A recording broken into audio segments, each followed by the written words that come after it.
Hello, my name is Niall McKay and welcome to Living with PSC, a podcast about the rare disease of primary sclerosing cholangitis. Now, PSC causes the bile duct inside and outside the liver to become scarred, narrowed and eventually blocked, and leads to liver cirrhosis. In this podcast, we aim to dispel some of the myths about the disease. We talk to the experts, the research scientists, the doctors and the patients.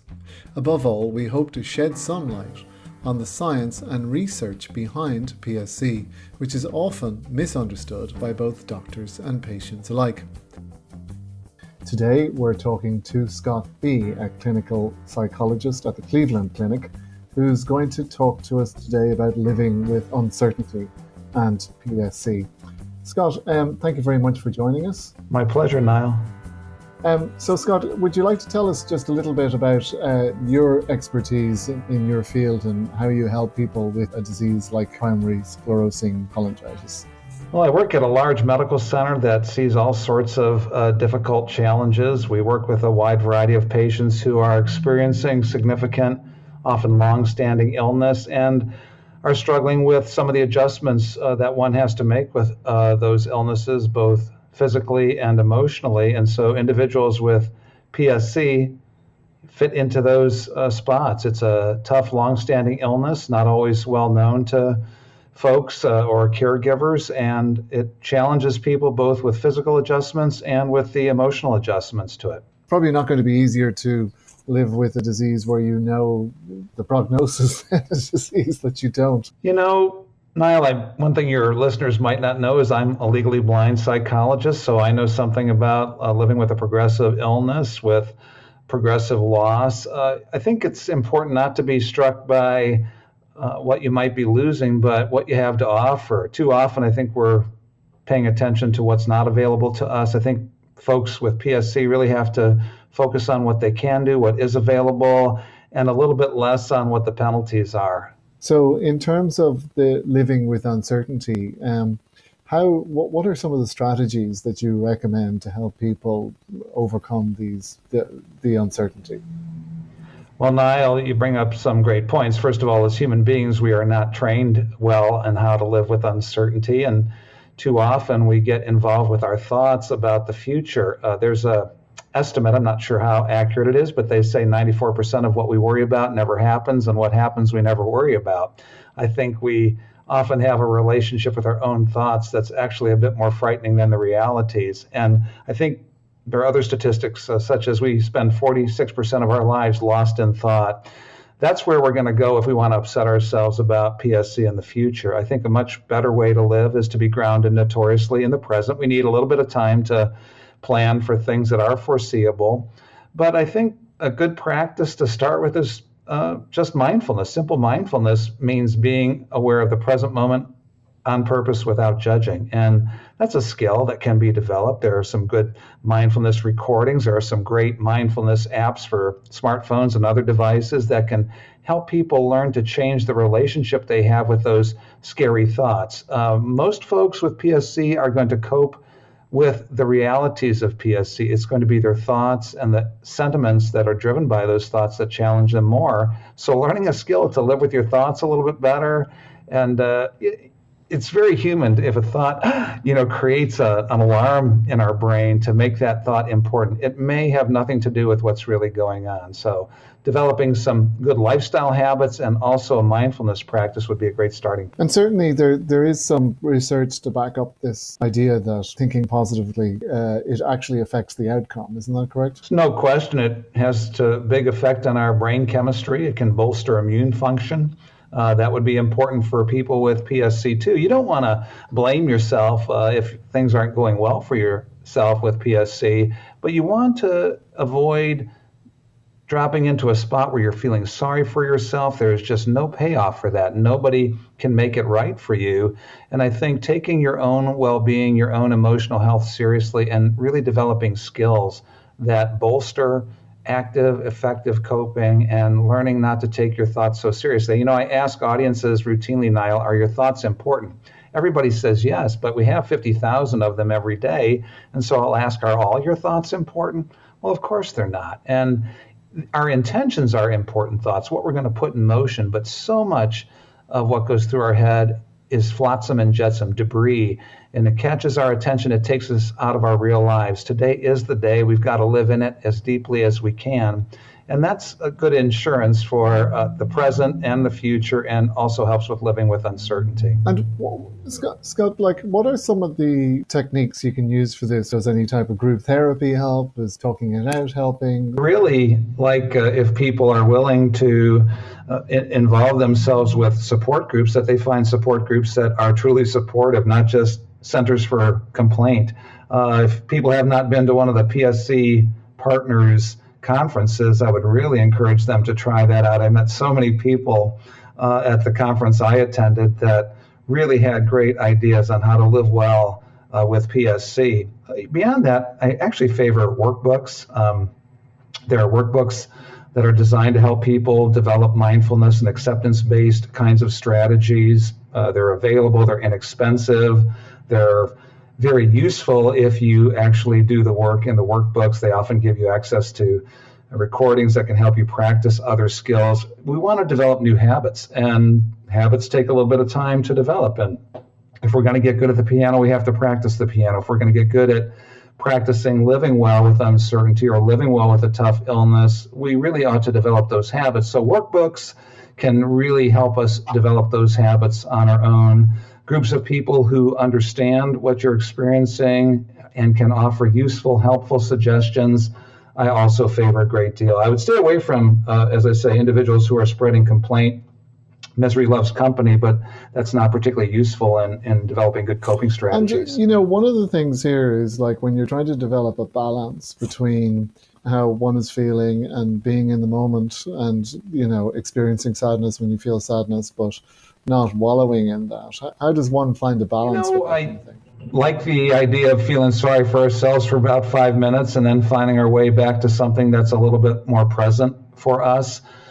We don't want to ignore our sentiments, because those are kind of guideposts that we use to seek assistance or seek support.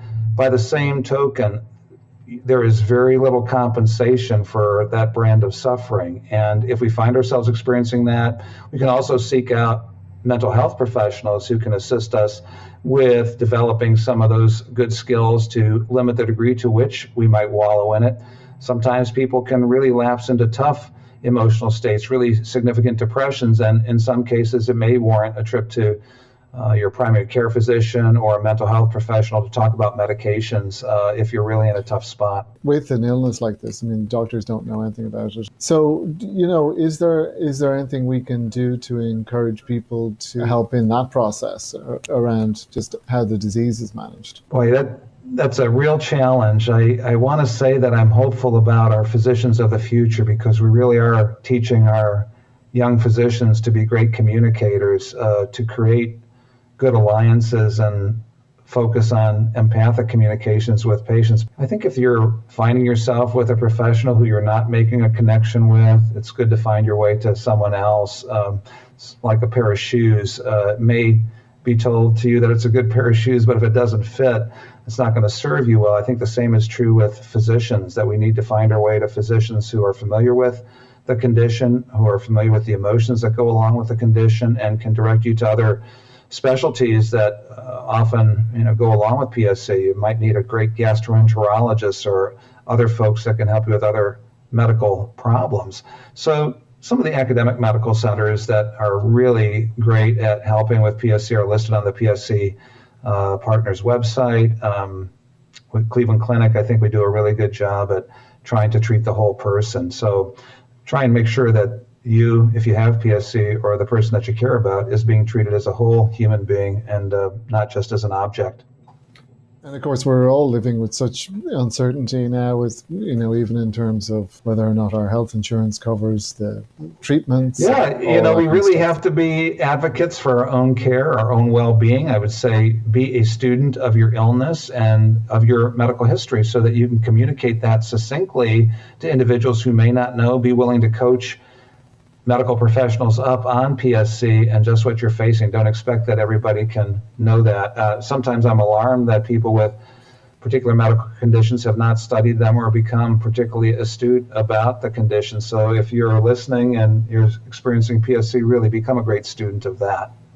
And do you think that the attitudes and like that's encouraged these days to know more about your illness?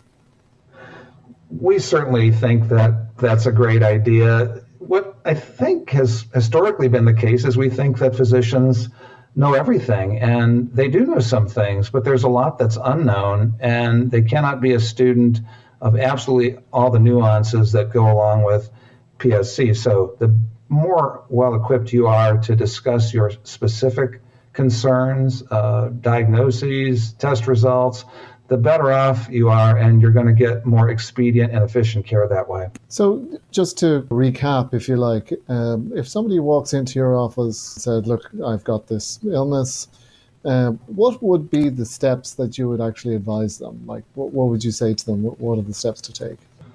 I guess I have a lot of ideas about that. First, I want to know as much as I can about what they know about that illness, and I want to take steps to find out as much as I can. But I also want to ask open-ended questions. Tell me what you're thinking. Tell me what thoughts and feelings you're having.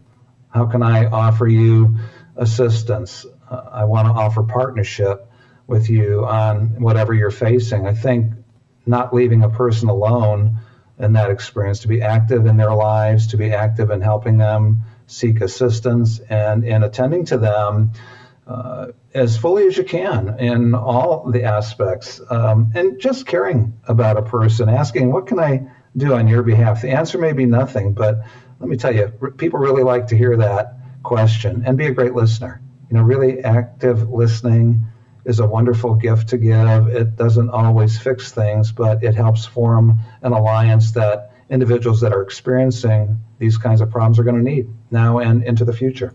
So, with say somebody who's listening to this podcast who's been maybe newly diagnosed, they're obviously going to be coming up with a strategy for their medical strategy, if you like. Mm-hmm. And what you're suggesting too is that they develop an emotional strategy. Or we were really talking about, attending to both the physical aspects and the emotional aspects of the illness. So anytime you're struggling with a tough, long-standing illness like PSC, you have to be prepared to be a very active participant in your care, both on the physical side and on the emotional side. It's very easy to develop a bunch of self-destructive habits, thinking that you might not have a brilliant future. I would work hard to avoid that mentality, get some help if you have it. I think we want to engage in self-construction, not self-destruction. And that's not always easy when you get a tough diagnosis. So be your own advocate, be a real caregiver for yourself, try to elicit some support from people that love you, create a great alliance with your caregiving medical professionals, and take great care of your emotions and develop a new relationship with your thoughts. I like the expression, when I'm in my head, I'm in a bad neighborhood. Not much good happens there. It's about being in the world outside ourselves that really counts. And the more we can do it, I think the better off we are and the better prepared we are to deal with some of the challenges of PSC. Scott, thank you very much. It was really my pleasure, Niall. Thanks for having me. Well, I'm afraid that's all the time we have for this week. For more information about PSC and for a list of people and topics we'll be covering in the near future, please go to www.pscpartners.org. That's www.pscpartners.org. PSC Partners is a non-profit organisation dedicated to providing education and support to primary sclerosing cholangitis patients. There is information and resources on the website. There is a conference once a year. There is a private Facebook group that you can also join. Also, please join our patient registry. This is an anonymous database that provides research support to the medical community who are researching this disease. Thank you very much for listening.